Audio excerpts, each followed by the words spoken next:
verses 1 through 12. And this month, we've talked about, through study of 1 Peter, we've talked about, the first week we talked about our inheritance.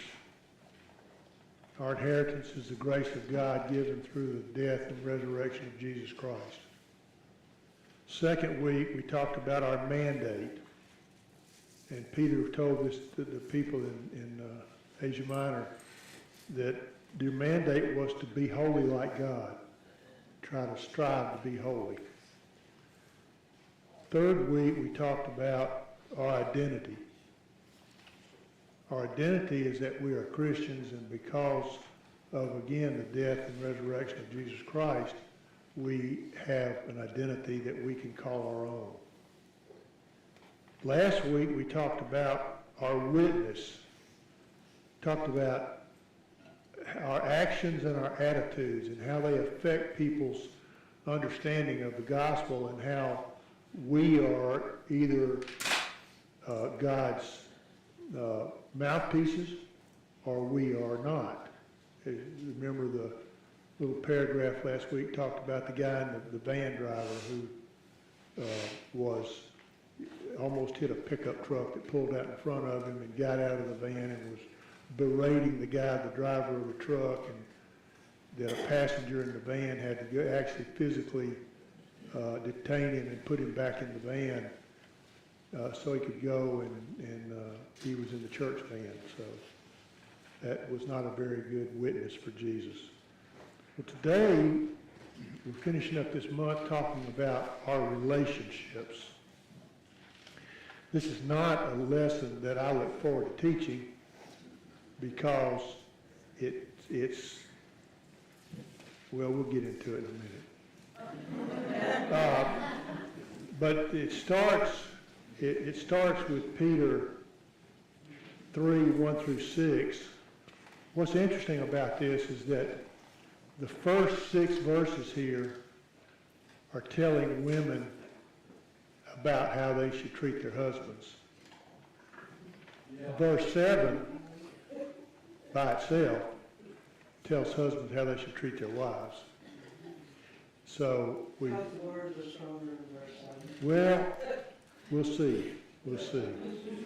But it starts out with verse 1. It says, in the same way, oh, by the way, Philip tried to warn me off last week, and I apologize to y'all. I kept calling Caesar Pharaoh. I don't know what I was thinking about. But Philip said, I think it was Julius Caesar, and he was, of course, correct. So please accept my apologies for messing up last week. But anyway, in the same way, wives, submit to your own husbands, so that even if some disobey the word, they may be won over without a word by the way their wives live. When they observe your pure, reverent lives, don't let the beauty consist of outward things like elaborate hairstyles or wearing gold jewelry or fine clothes, but rather what is inside the heart, the imperishable quality of the gentle and quiet spirit, which is of great worth in God's sight. For in the past, the holy women have put their hope in God, who adorn themselves in this way, submitting themselves to their own husbands, just as Sarah obeyed Abraham, calling him Lord. You can become her children when you do what is good and not fear any intimidation. So, have I got a click or something going on out there? I keep hearing it in my ear. But it talks about what the obligations of the wives are. Now, here's part of the reason that he does it this way. Most of the converts back in that time, back in the first century, were women. The men were not. They were the heathens of the group. But the women were the converts, and we talked about last week how our attitudes and how our actions tell people about our witness. Well, the women kind of had to set the moral high ground here, but they couldn't do it openly. Because in fact, there were times in the Old Testament where women were, even during this time, where women were berated, beaten, divorced, killed, for doing things that we would consider to be normal and natural, like talking to another woman without permission, or going to the synagogue without their husbands. In other words, doing things that we would normally do, they couldn't do back then. Women, you got to remember that back in the time when this was written, women were considered to be property, just like the slaves, just like the cattle, just like the equipment. They were property. And they had no rights. In fact, in this little book I've been reading about it too, it talks about the fact that even today, over in that part of the world, you'll find a man riding a donkey and a woman walking beside. Now, shouldn't that be opposite? The women should be the one riding. But they're not. So things haven't changed much over in that part of the world in all this time, in 2,000 years. He talks about here that women should live reverent lives and be beautiful, but the beauty should not be from outward appearance. It shouldn't be by the fact that they wear their hair fixed in different ways. You know, they did dye their hair back then using, I don't know what, but they did. But don't wear big hairstyles. Don't wear gold and silver. Don't wear fine clothes, because that's not where your beauty lies. Your beauty lies in your heart. And it should be a gentle and quiet spirit, it says, which is worth a great deal in God's sight. And God is the only one that we're really trying to please anyway, right?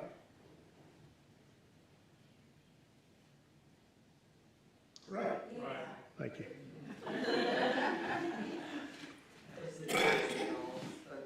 But he goes back to talk about an example for women. And he uses Sarah. Why would he use Sarah as an example? She was the mother of all of them. That's right. She was the mother of all. But for a long time, she couldn't have children. Long time, 100 years. So it's really interesting that Peter uses this kind of wording and these phrases and whatnot to talk about how people should act. And then he goes to talk about husbands. And that is verse 7. It says, husbands, in the same way, live with your wives in an understanding way as with a weaker partner. Back then, that was probably the truth. I would say not so now. Showing them honor as co-heirs of the grace of life, so that your prayers will not be hindered. Now, interestingly enough here, there's a lot of meaning in this one verse. And there's several things that he's talking about here. Number one says that the man must be understanding. He must be considerate and sensitive of the feelings of his wife. Said Somerset Mangum's mother was a very beautiful woman with the world at her feet, but her father was, uses the word unhandsome. Thought that was interesting. In other words, he was ugly. Someone once asked her, "Why do you remain faithful to this ugly little man you married?" Her answer was, "Because he never hurts me." Now, that could be with words, that could be with fists, that could be with any number of things. But he never hurt her. And that's why she stayed with him. Understanding and consideration had forged an unbreakable bond with him. Secondly, he must be chivalrous. When was the last time we heard that word? He must remember that women are the weaker sex and treat them with courtesy. In the ancient world, chivalry to women was well nigh unknown. They didn't know anything about it. They remember back in the time of the knights and that sort of thing, they talked about chivalry. And remember when I forget who it was, but remember when the guy laid his coat down over a mud puddle so the woman could walk across it without getting her feet wet or muddy. That's chivalry. Thirdly, he must remember that the woman has equal spiritual rights. That was interesting because they didn't have any other rights otherwise, did they? No, they didn't. Said she was a fellow heir in the grace of life.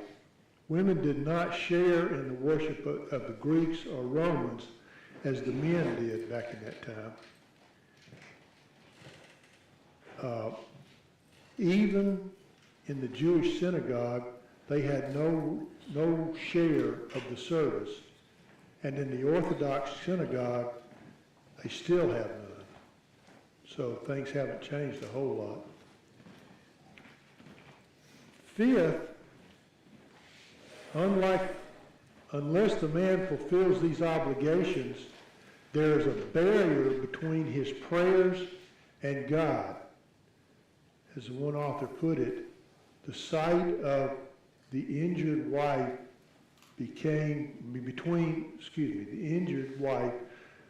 come between the husband's prayers and God's hearing those prayers. Here's a great truth. Our relationships with God can never be right if our relationship with our fellow men and women is wrong. That says a whole lot right there.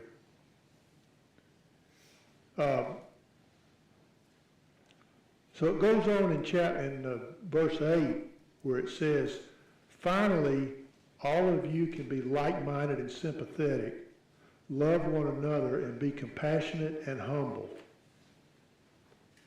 Now, why would he tell them to be compassionate and humble?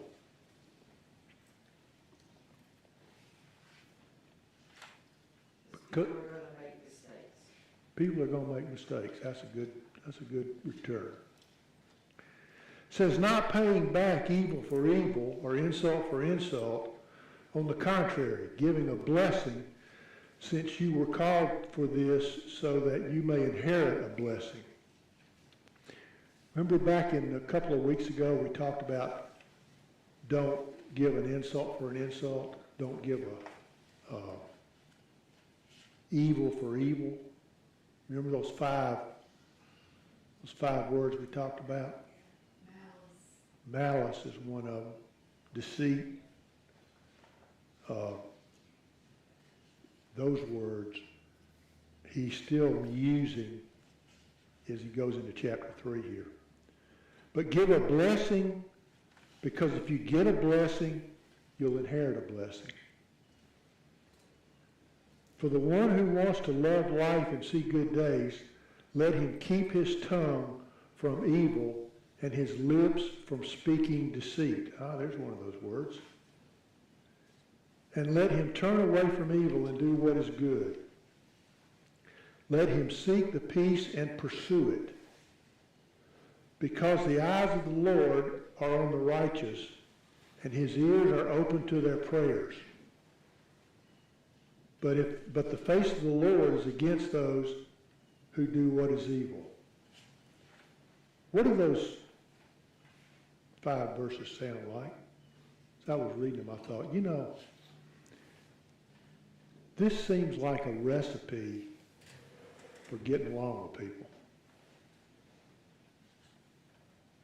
And if you do everything in this recipe, you could expect to have your prayers heard. You could expect to have blessings because you're doing all the things he's kind of tying everything that we've talked about so far this month together. Think about how he talked about dealing with the Caesar and the governors. Give them what's due to them, but nothing else. Think about what he talked about, how slaves and masters interact with each other. Slaves will always be slaves. The masters would always be masters. But they could be Christian. And because of that, they could have a relationship that, although on the outside was no different, on the inside it may have helped. And then we talk about today how you interact with your spouse, how you interact with other people on a personal basis. It takes it down from a groupthink type of thing down to an individual relationship between a man and a woman. And this, I said earlier, I never look forward to teaching this lesson only because we think so differently this day and time, about how we treat people, how we treat our spouses, how we treat our children, how we treat our parents. And how, because of that, we inherit blessings.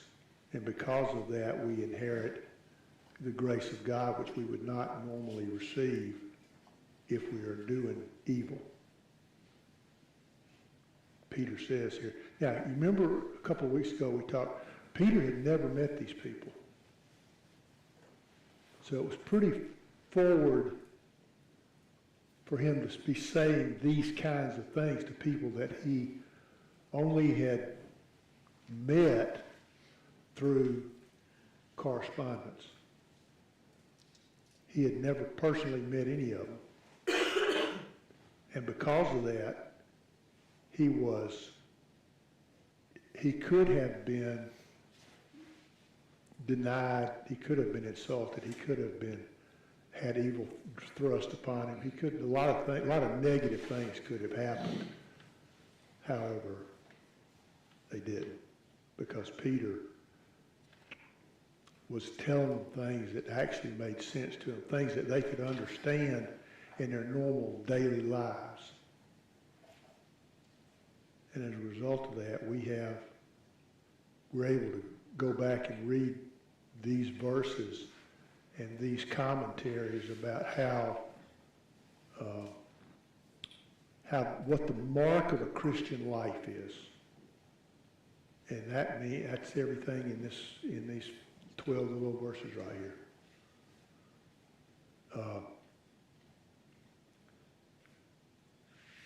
It's a short lesson today, but I think it says a lot. I heard they were talking about some committee was going to be testing to see if somebody was a real woman or biological man or whatever it was. And they were like, I think the test should be that they just have them tell a story. And if they only tell what's relevant, they're not a woman. So when I read this and it was all these verses for the women, they could have shortened it, but they felt like we needed the extra information. Okay. Yeah, Tom. We got to remember that there were a lot of women that were very important during that time. There was one I think of,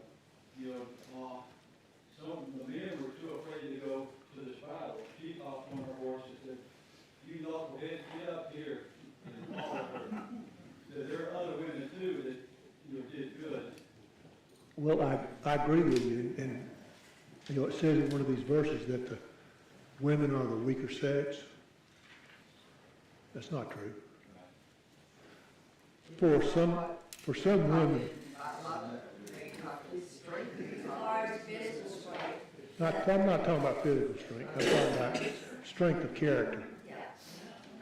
Well, if you look at what Peter was saying then, all you have to do is look at what the Taliban has done to the women over there. Again, once they took back control, the women have to walk behind their husband or their brother or their father. They can't walk, they can't talk to a man.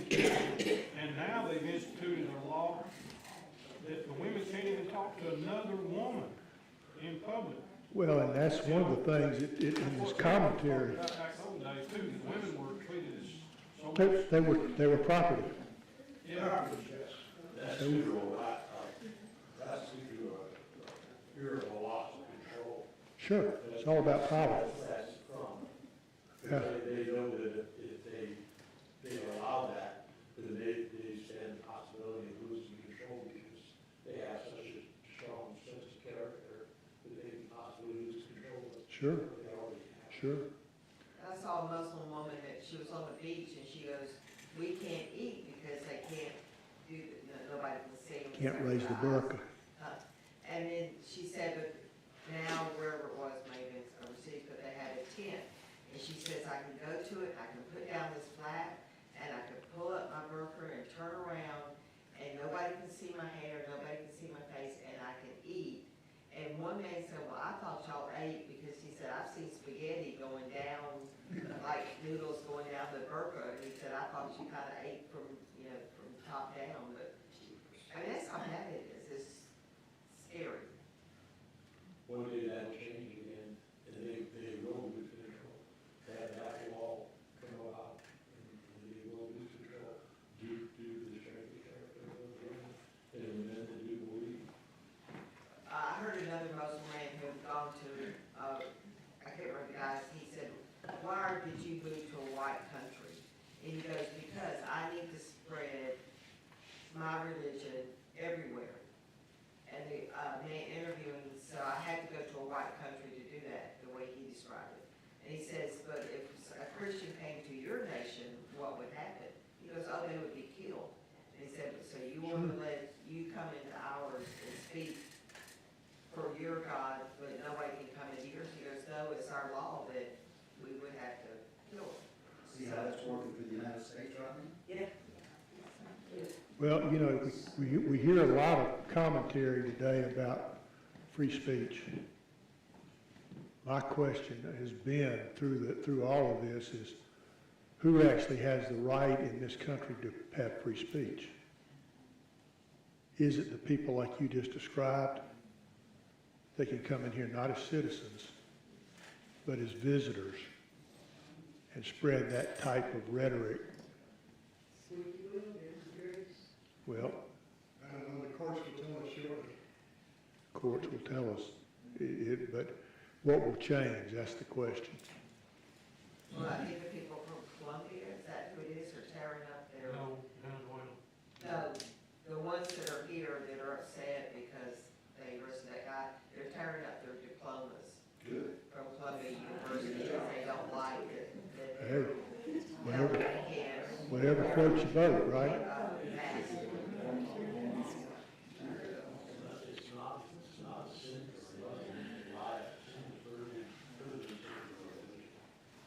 They don't pass by that lie. Yeah, It's a lie if you lie to another Muslim, but it's not a lie if you lie to a Christian who furthers other religion. yeah. That's what most Christians don't understand. Anything else?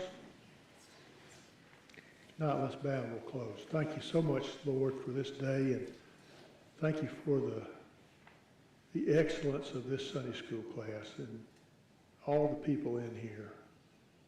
Please be with those who were mentioned earlier. Be with them. Be with Bernice as she goes through another loss in their family, and be with Charlene and Claire and Mary Ann and those that have lost spouses in the last months or years, and give them your grace and understanding and your peace. Lord, we thank you for this day. We thank you for the opportunity to come to your house and study your word. We ask all these things in Jesus' precious name. Amen. Thank y'all. Mr. Melvin will start next week.